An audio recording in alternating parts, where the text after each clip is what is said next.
आपके सामने एक व्यक्ति खड़ा है जो आपको इंस्पायर कर सकता है। ये देखिए कुर्सी पीछे पूरा खाली है, क्यों उठ उठ के लोग जा रहे हैं। तो अभी आपका आज का कार्यक्रम खत्म भी नहीं हुआ है और आधा से अधिक लोग उठ के चले गए। क्या बताता है?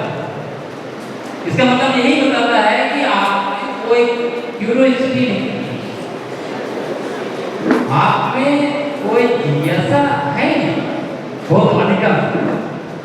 हम लोग पुणे में हम लोग पढ़ते थे, तब मैं आपको बताता हूँ, हम लोग पेपर में पूछते थे कि आज कौन सा पाठ्यक्रम है सिटी में, कौन हस्ती आ रहा है। जैसे हम लोग को पता चलता था, हम लोग का भाषण सुनने के लिए जाते थे, उसमें पूरा स्टॉल लगा हुआ है। हम लोग जाके किताबें खरीद खरीद के, मैं जब पुणे से आया था जानते हैं, लगभग 1000 किताब मैं वहाँ से लेके आया अपने घर। आज भी वो सब किताब मेरे पास है, लाइब्रेरी में जाके पढ़ते थे। तो आप सोचिए कि यहाँ जब लोग एक व्यक्ति 25 साल संघर्ष करके इतना लेवल तक आए, उस व्यक्ति को सुनने के लिए तैयार नहीं है, उस युवा से आप क्यों मिल सकते? तो ये वही है, इसीलिए लीडरशिप हमारा नहीं आता है कि हम लोग अपना ब्रेन को काम कराना नहीं, पढ़ना नहीं। सिंपल सा, आप क्या अपना पूरा करिकुलम पढ़ते हैं? नहीं पढ़ते। आप कहते हैं एग्जाम में हम जो क्वेश्चन आएगा उसमें से छांट के आप पढ़ते, नॉलेज कैसे बढ़े? और आपने कहा नॉलेज कैसे रहे? जब आपके पास नॉलेज ही नहीं होगा भाई, तो कॉन्फिडेंस कहाँ से रहेगा? नॉलेज बिल्कुल, आप जानते, आपको तो लग रहा है कि मैं नहीं जानता हूँ, नहीं जानती हूँ, मैं के पास क्या बोलेंगी। तो नॉलेज आने के लिए आपको सुनना भी पड़ेगा, खुद से पढ़ना पड़ेगा। तो इसीलिए आजकल मैं कहता हूँ उसको बौद्धिक करिकुलम ऐसा ही हमको बनना पड़ेगा। आप अपना करिकुलम पढ़िए, लेकिन करिकुलम से बाहर आदिवासियों जितने इतिहास हैं और दूसरे किताबें हैं, समाज को लेकर लिखा गया किताबें हैं, सारे पढ़िए। उसके बाद ज़्यादा से ज़्यादा लोगों को सुनिए। आजकल यूथ लोग का क्वालिटी देखें, जो आजकल बोलते हैं उनका भाषण में सुन लीजिए क्या बोलते हैं, उसमें कहीं कोई डेटा नहीं है, कोई आर्गुमेंट बेसिक नहीं है, बहुत भाषण में रहता हो भाषण। तो हम लोग, एक तो मुझे जो लगता है कि हम लोग मेहनत नहीं कर रहे, कहीं यूट्यूब में किसी का भाषण सुन लिया, उसी को जाके फिर बोल रहे हैं। पढ़ना तो बिल्कुल भी नहीं। जैसे किसी ने रेफरेंस का कुछ बोला, उसको आपको खुद से वेरीफाई करना चाहिए। किसी ने संविधान का कोई आर्टिकल कोट किया, आपको खुद देखना चाहिए कि सही में उसने सही कोट किया है या उसने गलत कोट किया। वोट टाइम में लोग गलत कोट भी कर देते हैं, तो ये सब चीज़ों को वेरीफाई करना पड़ेगा।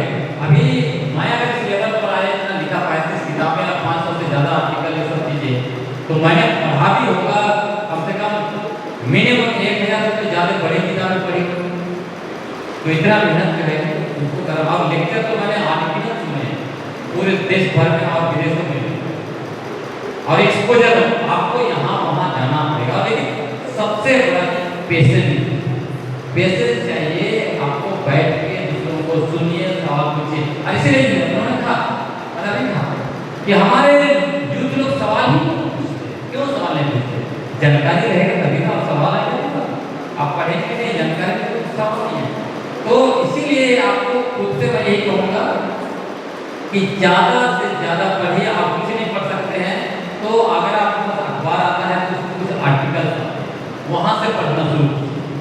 कुछ अलग अलग विषय पर आर्टिकल्स आते हैं, फिर धीरे धीरे आप किताबें पढ़ना शुरू कीजिए, कुछ लिखना शुरू कीजिए, जो भी आप लिख सकते हैं। धीरे धीरे बोलना, आपको लीडर होने के लिए बोलना एकदम बड़ा सख्त है, डर लगेगा। मैं आपको बताता हूँ, मैट्रिक तक मैं इतना डरपोक बच्चा था, अपने टीचर के सामने मुँह नहीं खोलता।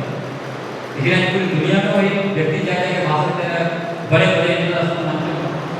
तो ये कॉन्फिडेंस क्यों आया? क्योंकि मैंने इतनी ज़्यादा पढ़े, नॉलेज है यार, अभी भी मैं पढ़ता ही। तो यही इसका रास्ता है, शॉर्टकट में कुछ नहीं। लोग लीडर को बनना चाहते हैं लेकिन बहुत शॉर्टकट में। तो ऐसा में आप बन जाएंगे, लेकिन लीडर बनना और एक बौद्धिक लीडर बनने में जमीन आसमान का फर्क है।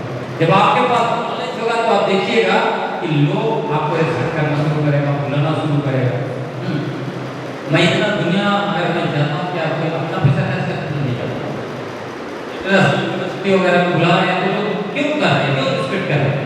क्योंकि रिस्पेक्ट इसलिए कर, उनको लग रहा है कि ये व्यक्ति के पास नॉलेज है, वो जानता है, जो कुछ बताएगा तो उससे आप लोगों को लोगों को गाइड कर सकता है। तो इस लेवल पर जब आप करना शुरू करेंगे तो आपका अब पूरी दुनिया, मैं स्पष्ट कहना चाहता हूँ एक लाइन में कि भले भारत के लिए यहाँ पे जाति के आधार पर, रंग के आधार पर, लिंग के आधार पर यहाँ हर तरह से भेदभाव है, लेकिन जब आप दुनिया में आप जाएंगे, आपका रंग रूप, आपका लड़का होना, लड़की होना, आपका छोटा होना, लंबा होना, ये सब कोई मायने नहीं रखता है। मायने सिर्फ रखता है आपका क्वालिटी। इसलिए मैं कहता हूँ आप लोग अपना क्वालिटी में 80% समय इन्वेस्ट कीजिए, 80%। बाकी 20% समय आपका रंग रूप बनाने में, इधर उधर आई लव यू रिसीव करने में 20%। लेकिन जिस दिन आप 80% वो चीज आप इन्वेस्ट करेंगे अपना क्वालिटी इंप्रूव करने में, देखिएगा दुनिया को